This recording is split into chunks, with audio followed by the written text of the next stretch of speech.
কবি মরুভূমি তার কথা দাও আরও কবিতায় যে আরতি শুনিয়েছিলেন তার উত্তর তিনি তার নিজের কবিতাতেই দিয়েছেন, করি শপথে।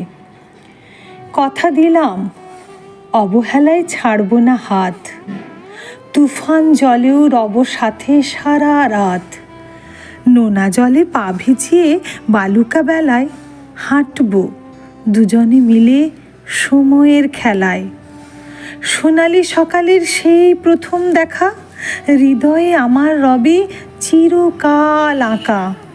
শাল বন বিথিকায় যখন ঝরবে পাতা, আমি হব তোমার সেই না বলা কথা, আমি হব তোমার সেই না বলা কথা। তোমার বরফ জমা যত নীরবতা, শব্দে দেবে আমার ভালোবাসার উষ্ণতা। গোধূলির আলোয় মিশে রব তুমি আমি পাশাপাশি, আমি ভালোবাসি, আমি তোমাকেই ভালোবাসি। তুমি আমি পাশাপাশি, আমি তোমাকেই ভালোবাসি। নমস্কার।